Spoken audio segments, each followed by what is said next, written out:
All right. So as you could tell by that clip, the NFL Combine was this weekend. What? Was that real or was that edited? You never heard that one? No. Oh, that's real. Oh, my God. Let's just move on. I thought you heard that before. No. I've heard the one where he says to each his own. I didn't know we had a volume 2 about the same topic. Maybe even a volume 3. There's 3, I believe. Oh, great. Perfect. All right. Let's move along. It's championship week. It's very exciting time. So we've got a lot of ground to cover. We're going to get to Anthony Richardson blowing up the combine, what it means for the Lions. There's a big name that's available in the NFL, and I'm going to tell you why we're not going to go near him. But we need to start with something. And I really don't know where we're at. I think I was right at the start. Then I was wrong. Now I'm right. It's Juwan Howard. I said at the start I hated the hire. I was a John Beeline slappy. Respected him. I thought the guy was damn good. Juwan wins the Big Ten COVID title. I go, yeah, probably an ice cold take. Not great. But now the last 2 seasons, Michigan basketball is largely ass. They had the number 1 recruiting class in America last year, went 19-15, and finished 7th in the Big Ten. Now, they made the Sweet 16, but if you think you're a blue blood and you think your coach is legit, Sweet 16s don't mean anything. Now, this year, they've wasted 2 NBA players and at least really good college guy, Frank the Tank, Hunter Dickinson. And they're probably going to the NIT. Juwan, for his career, is 1-12 in one-score basketball games. And I thought there was another gaffe at the end of the game yesterday, missing the free throw intentionally, after Indiana was missing every free throw. Didn't understand that at all. And then I just felt like the team didn't get the memo when Bufkin, as you said on the phone, played hot potato and hit Hunter Dickinson in the ass with the basketball instead of shooting the damn thing. So I just want to understand. Now, look, they're not recruiting well. I don't know what their future looks like. You tell me. But I look at it, Rico, you go out and lose, 30-some-odd games in a 2-year run. The COVID year looks faker and faker and faker the longer we move forward in all sports. I know that. So he won this COVID Cup, and the other 3 years surrounding it, what is it? Because I'd argue they really underachieved last year in the regular season. They had a nice 2 wins in the tourney. They got hot right as the tourney started. Right. And again, Rico, this year it's been woeful underachievement. So I want to know where you're at with Juwan Howard. As we start championship week, Michigan's got a lot of work to do. I still believe they could get in with the right results and winning 2. Win your opener against Rutgers, beat Purdue, couple of the right breaks happen. That's just it. You're going to need breaks. You're going to need conference champions to be conference champions. Yeah. You don't need try-hard guy Correct. knocking you out. But I want to know where everyone's at with it because I started out hating the guy. And then I'm like, well, I guess it's pretty good. They went 23-5, and he's got this number 1 class coming in. And then the next 2 years, they've basically showed their ass. So where are we at with Juwan Howard? 248-539-9797. Hit it. Well, here's the biggest thing, too. They hit a nice little winning streak. That's back when David was feeling confident. It was addition by subtraction. Jett Howard goes down in the Michigan State game. They come back. They beat the Spartans. They then reel off a bunch of games in a row. Jett's now back in the lineup. They haven't won since. Now, you had the 2 games to get you in. Illinois on the road, Indiana on the road. You win both of those, we're not having this conversation, Mike. Not only are they in, but they're not even close to a play-in game. But they don't win close games. Juwan Howard 1-12 in one-score games. Yeah, I mean, just the fact that they had a 7-point lead with a minute and a half to go in overtime against Illinois. Right. Game looked over. They took their game notes from MSU Iowa. And so where are you at with Juwan? Like, I just straight up. I'd be honest with you. I don't think he should be there, but I don't think enough Michigan people care to raise enough big enough stink to get him out. So he's not making. It's not like they're paying him a ton of money. So he's the best of both worlds. He's making peanuts compared relatively to other college coaches. because he's making his money from his NBA stuff. David, you're a Michigan guy. Where are you at with your coach? At the start, I hated him, and I'm like, this is a ridiculous hire. Then he has the magic COVID year. The next 2 years, they waste, no less than 4 NBA players. What? You tell me. I don't know what to do anymore. See, I'm going to tell you this. I'm very emotional after last night's collapse.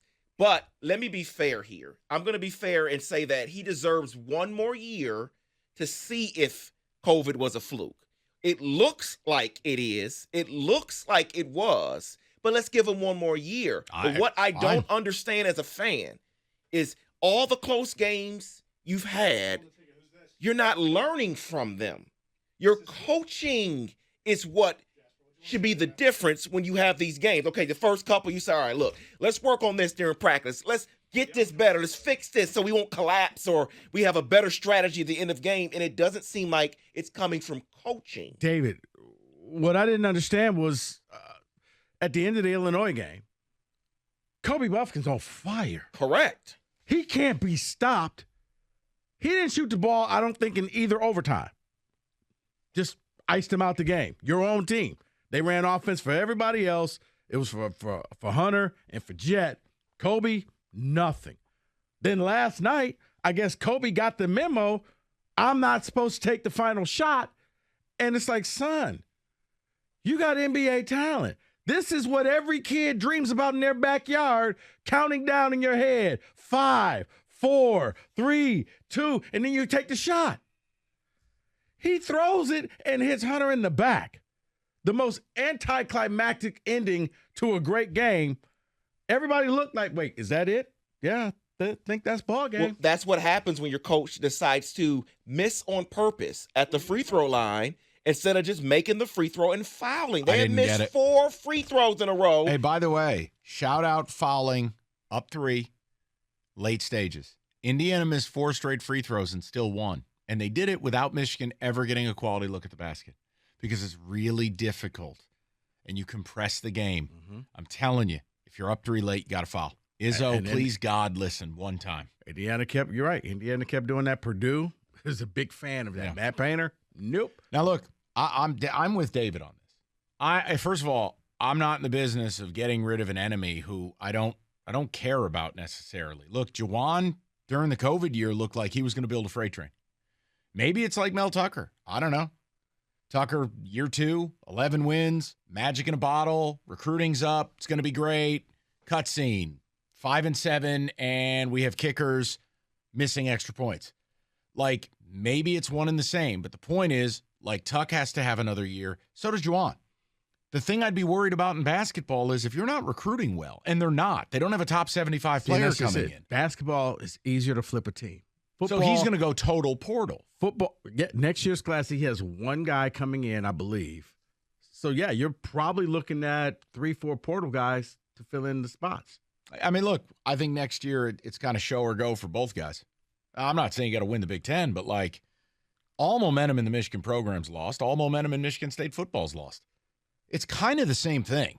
Well, wait, it's the catch-22 because all of a sudden, from the beginning of the year to now, Kobe Buffkin, really good player. Got better. I mean, people are like, he's going to go to the NBA. I'm like, no, he's not. Then I'm watching this game like, no, he's probably going to go to the NBA. Doug McDaniel, the little point guard, went from, my God, he couldn't throw a penny in the ocean to he's hitting killer 3-point shots. I mean, it's Rico, if you're not frustrating because you see a little bit of development, but then overall they can't. Maybe it's just the fact he can't close out games. All right, well, hold on. That's a little bit of an issue. Second of all, if you're not recruiting well, the portal can only do so much, a.k.a. MSU. Hey, the portal, Tyson Walker and Hauser and what? We've lost 40 games in 3 years. Great, he's going to go to the portal. You have to recruit well. You got to have blue-chip guys. You have to do it. What was Juwan supposed to come here and do? Dominate recruiting. Use his NBA connections, NBA pedigree. Rico, they don't have a top 75 player. And for reference, people, and I know Rico is the don of this topic, so if I speak out of turn, slap me. If you don't have a top 20 guy or a top 30 guy, the next 100 players are all the same. Right. You got to bring in the guys. Right. Because we're already not getting the top 8 to 10 players who are going to the G League. Correct. Did I do that right? I was about to say probably the top 15 players, but yeah, close to that. So you don't have a top 75 player coming in. You're losing your top 2 guys because there is no way in HELL Buffkin and Jet are staying. They're both NBA players. Right. Dickinson, I guess we'll see. He'll be back. Year 12. That's unbelievable to me.